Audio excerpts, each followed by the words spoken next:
Hello दोस्तों, कैसे हैं आप सभी लोग। उम्मीद करते हैं सभी बच्चे अच्छे होंगे, जहाँ भी होंगे स्वस्थ होंगे, मस्त होंगे और अपनी पढ़ाई में व्यस्त होंगे। आज के जो टॉपिक पे हम सभी लोग बात करने वाले हैं वो कक्षा 12 हिंदी का पवन दूती का अध्याय है, पद्यांश, जिसको अयोध्या सिंह उपाध्याय हरिओद ने लिखा हुआ है। और उसी में से आज हम कुछ टॉपिक उठाए हैं शुरू का, जो हम सभी लोग संदर्भ सहित व्याख्या करेंगे, क्योंकि आपको पता है संदर्भ सहित व्याख्या करने को हिंदी में आएगा 10-10 नंबर में आएगा ना। तो इसलिए अच्छे तरीके से 10-10 यानी 20 नंबर, 10 गद्यांश का 10 पद्यांश का आपको अच्छे तरीके से तैयार करना है। चलिए, मैं पढ़ाऊंगा, पढ़ाने की जिम्मेदारी मेरी है, लेकिन तैयार करने की जिम्मेदारी आपकी होनी चाहिए। नंबर आपका बोर्ड में अच्छा आएगा। तो जब भी कोई एक पंक्ति आती है, आपसे ये कहता है कि आप इसको क्या करेंगे, आप इसको अच्छे तरीके से संदर्भ लिखें और व्याख्या करें। साथ ही साथ अगर इसमें कोई प्रश्न देगा तो उसका उत्तर लिखना पड़ेगा। और यदि आपसे कहता है इसका काव्य सौंदर्य दीजिए, तो काव्य सौंदर्य भी, काव्य सौंदर्य जो होगा उसको भी आपको देना पड़ेगा। ठीक है, तो अब ध्यान से देखेंगे, हमने दो पद्यांश को लिखा हुआ है। एक हमारा पद्यांश ये है और दूसरा पद्यांश ये है। चलिए देखिएगा, तो ये तो पवन दूतिका से संदर्भ कैसे लिखेंगे। प्रस्तुत पद्यावतरण हमारी पाठ्य पुस्तक हिंदी में संकलित, हिंदी काव्यांजलि में संकलित कहाँ से लिया गया है, तो हिंदी के काव्यांजलि में संकलित पवन दूतिका अध्याय से लिया गया है। क्लियर है। तो अब ध्यान से देखेंगे आप सभी लोग अच्छे तरीके से, क्या लिखा हुआ है। बैठी खिन्ना एक दिवस वे गेह में थी अकेली, और आके आंसू दृग युगल में थे धरा को भिगोते, और आई धीरे इस सदन में पुष्प संदिग्ध को ले, और प्रातः वाली सुपवन इसी काल वातायनों से। ध्यान से देखिए, और सन तापों को विपुल बढ़ता देख के दुखिता हो, और धीरे बोली सदुख उससे श्रीमती राधिका यूं, प्यारी प्रातः पवन इतना क्यों मुझे है सताती, क्या तू भी है कलुषित हुई काल की क्रूरता से। ध्यान से देखेंगे, ठीक है। अच्छे तरीके से आप इसको पहले पढ़िए और ये पहचानिए कि नहीं ये किस अध्याय से लिया गया है, इस किस अध्याय से लिया गया है। और इसका अर्थ जो होगा बहुत ध्यान से देखना है, क्योंकि अर्थ मेन व्याख्या है। और हो सकता है कि आपको जब पेपर में दे तो आपसे कहे सिर्फ और सिर्फ 2 लाइन में अंडरलाइन कर दे और बोले रेखांकित अंश की व्याख्या करो, यही आपसे बोल दे, तो सिर्फ आपको 2 ही लाइन की, सिर्फ जिसमें अंडरलाइन होगी उसी की व्याख्या करनी होगी। ठीक है, सब फिर नहीं करना होगा, क्योंकि जितना अंडरलाइन रहेगा वही रेखांकित होगी और उसी की व्याख्या करने को बोलेगा, तो वही व्याख्या करना है। लेकिन इसके बावजूद मैं आपको सब व्याख्या बता रहा हूँ, हो सकता है कहीं से आपको रेखांकित कर दे उतनी की ही व्याख्या। ध्यान से देखिए, संदर्भ कैसे लिखेंगे। प्रस्तुत पद्यावतरण हमारी पाठ्य पुस्तक हिंदी काव्यांजलि में संकलित पवन दूतिका नामक अध्याय से लिया गया है, और इसके जो कवि हैं वो कौन है, अयोध्या सिंह उपाध्याय हरिओद हैं। अब चलिए मैं व्याख्या बताता हूँ। इसमें राधा रानी है ना, राधा रानी को आप जानते हैं, हाँ वही राधा, कृष्ण राधा है ना। तो उन्हीं राधा रानी हैं, बैठी हुई हैं घर में, उसी समय की बात हो रही है। बैठी खिन्ना एक दिवस, एक दिन वो बैठी हुई थी अकेले, वे गेह घर में थी अकेली। एक दिन वो घर में अकेली शांत बिल्कुल बैठी हुई थी।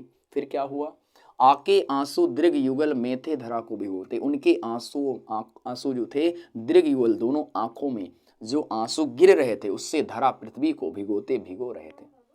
ठीक है, तो उससे जो पृथ्वी को जो आंसू गिर रहा था वो पूरे पृथ्वी की जो धरा थी उसको क्या कर रही थी, भिगो रही थी। क्या हो रहा था कि वो, फिर से देखिए, एक समय राधा रानी घर में अकेली बैठी हुई थी और उनके आंखों, दोनों आंखों से दृग युगल, दोनों आंखों से जो आंसू बह गिर रहे थे वे धरा को भिगो रहे थे, वो पृथ्वी को क्या कर रहे थे, भिगो रहे थे। फिर आई धीरे इस सदन में, धीरे से आई, सदन माने घर में, उस सदन घर में धीरे से आई, पुष्प संदिग्ध को ले, फूलों की खुशबुओं को लेकर के, पुष्प फूल संदिग्ध सुगंधों को, फूलों की सुगंधों को लेकर के आई।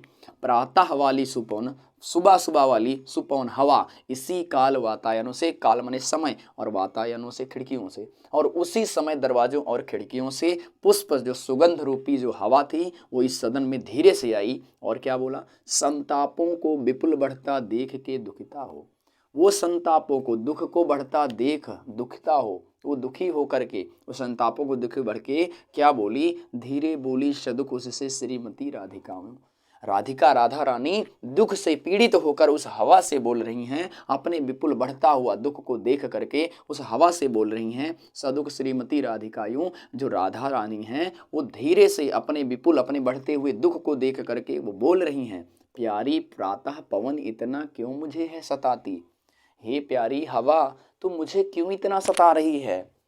क्या तू भी है कलुषित हुई काल की क्रूरता से? क्या तुझे भी काल ने क्या किया हुआ है? परेशान करके, क्रूरता परेशान करके रख दिया है। क्या समय ने तुझे भी मेरी तरह परेशान करके रख दिया है?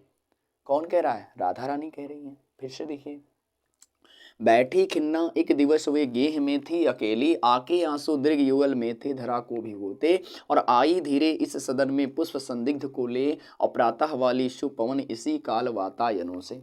तो बैठी खिन्ना एक दिवस, एक दिन राधा रानी घर में गेह में थी, घर में अकेली बैठी हुई थी, शांत बैठी हुई थी। आके आंसू दीर्घ युगल, उनके दोनों आंखों में जो आंसू गिर रहे थे धरा को भिगोते, पूरी पृथ्वी को क्या कर रहे थे? गीला कर रहे थे, भिगो रहे थे। और आई धीरे इस सदन में पुष्प संदिग्ध को ले, इसी समय उनके सदन में, महल में पुष्प सुगंधित रूपी प्रातः वाली सुपवन, सुबह सुबह जो हवा थी वो इस काल वातायनों से, उस समय खिड़कियों दरवाजों से क्या हुई? पुष्प सुगंध लेकर हवा आई। और क्या हुआ? संतापों को विपुल बढ़ता देख के दुखिता हो धीरे बोली सदुख उनसे श्रीमती राधिका यूं। राधा रानी जो हैं वो अपने विपुल, अपने जो दुख था उसको बढ़ता हुआ देखकर उससे क्या कह रही हैं? उस पवन से, हवा से कह रही हैं, प्यारी प्रातः पवन इतना, हे सुबह, जो सुबह में हवा आई थी, बोली पवन, हवा, इतना क्यों मुझे तू सता रही है? तू मुझे इतना क्यों सता रही है? और क्या तू भी है कलुषित हुई काल की क्रूरता से? क्या तू भी मेरी तरह से इस समय से परेशान हो गई है? क्या तू भी इसी तरह मेरे साथ समय से परेशान है? पहले का क्लियर हो गया। चलिए दूसरा देखिए, मेरे प्यारे नौ जलद से कंज नेत्र वाले। मेरे प्यारे, प्यारे कौन है? श्री कृष्ण। हमारे प्यारे श्री कृष्ण नौ जलद से, जलद बादल रूपी, और कंज से नेत्र वाले, कंज रूपी क्या? नेत्र, नयन वाले, है ना। और जाके आए न मधुबन से ना ओ भेजा संदेशा, और जब से वो मधुबन, मथुरा चले गए, तब से ना तो वो आए लौटकर और ना ही किसी प्रकार का कोई संदेश भेजा। और मैं रो रो के प्रिय विरह से बावली हो रही हूँ, और मैं उनके प्रिय में, मैं उनके प्रेम में रो रो कर क्या हो जा रही हूँ? पागल हो जा रही हूँ। मैं रो रो के प्रिय विरह से बावली, बावली माने पागल, मैं उनके याद में, विरह में, उनकी याद को, मैं उनके याद कर करके पागल हो जा रही हूँ। और जाके मेरी सब दुख कथा श्याम को तू सुना दे। हे पवन, तू इतना कर कि तू उनके पास चली जा और मेरा दुख को, मेरी सारी दुख की कथा को तू श्री कृष्ण से क्या कर दे? सुना दे। फिर से देखिए दूसरा, मेरे प्यारे, मेरे जो श्री कृष्ण हैं, जलद बादल रूपी शरीर वाले और कंज रूपी नेत्र नयन वाले, वो जब से मधुबन चले गए, मथुरा चले गए, ना तो वो आए और ना भेजा संदेशा, ना ही किसी प्रकार का कोई संदेश भेजा। और मैं रो रो के प्रिय विरह से बावरी हो रही हूँ। मैं उनकी याद, मैं उनको याद कर करके क्या हो जा रही हूँ? पागल हो जा रही हूँ। और जाके मेरी सब दुख कथा श्याम को तू सुना दे। तू उनके पास चली जा और सारी कथा को क्या कर दे? सुना दे। ठीक है, तो चलिए इसके जस्ट 2 लाइन हैं, उसको आप समझेंगे। ठीक है, इसके जस्ट आगे आप जो पैराग्राफ है उसको समझते हैं। तीसरा देखिए बच्चों, जस्ट उसी के आगे, ज्यों ही मेरा भवन तजतु अल्प आगे बढ़ेगी, शोभा वाली सुखद कितनी मंज कुंजे मिलेंगी, और प्यारी छाया मृदुल स्वर से मोह लेंगी तुझे वे, और तो भी मेरा दुख लख वहां जाना विश्राम लेना। राधा रानी कह रही हैं कि हे हवा, हे जैसे तू मेरा भवन, तू मेरा भवन तजतु, तज माने छोड़ करके, भवन माने घर, जैसे तू मेरा घर छोड़ करके थोड़ा सा अल्प, थोड़ा सा आगे बढ़ेगी, क्या होगा? शोभा वाली, शोभा देने वाली, सुखद, सुख देने वाली बहुत सारी मंज कुंजे मिलेंगी, पेड़ पौधे, बहुत सारे चीजें शोभा देने वाले, सुख प्रदान करने वाले कंज मिलेंगे, पेड़ मिलेंगे। ठीक है, लेकिन प्यारी छाया, उनकी प्यारी छाया को मृदुल स्वर, और उस पेड़ पर जब कोई पक्षी गाते हैं उनके मृदुल आवाज को सुन करके से मोह लेंगे तुझे, वे सब अपने से क्या कर लेंगे? तुझे आकर्षित कर लेंगे, मोह लेंगे। जो पेड़ों की छाया होगी, जो वहाँ के पक्षी के कलरों का ध्वनि होगा, वो सब तुझे मोह लेंगे। और तो भी मेरा दुख लख, तो तुम उस समय मेरे दुख को याद कर लेना और वहाँ जाना विश्राम लेना। इसलिए वहाँ पे विश्राम मत करना, तुम सीधे आगे बढ़ जाना, चली जाना। फिर से देख लो, जैसे तू मेरा घर छोड़ करके, भवन छोड़ करके आगे तू बढ़ेगी, तुझे बहुत सारी शोभा देने वाली, सुख देने वाली मंज कुंजे मिलेंगी, और उसकी प्यारी छाया को देखकर, पक्षियों के कलरों के मृदुल आवाज को सुन करके वो सब तुझे आकर्षित करेंगे। लेकिन तू वहाँ रुकना नहीं, तू मेरा दुख को वहाँ पे ध्यान देना, दुख को याद करना और वहाँ पे विश्राम मत लेना, आगे बढ़ जाना। ठीक है बच्चों, तो क्या मैं उम्मीद करूँ कि इसमें से कहीं से भी आपकी परीक्षा में आएगा तो आप अच्छे से लिख लेंगे। बाकी मैं इसके आगे आपको फिर से अगली क्लास आएगी तो मैं ज़रूर पढ़ाऊँगा और सभी चीज़ों को मैं कंप्लीट करा दूँगा आपकी परीक्षा तक। उम्मीद करते हैं आप अच्छे तरीके से पढ़ेंगे, स्वस्थ रहिए, मस्त रहिए, हमेशा पढ़ाई में व्यस्त रहिए। मिलते हैं अगली क्लास में। Thank you very much.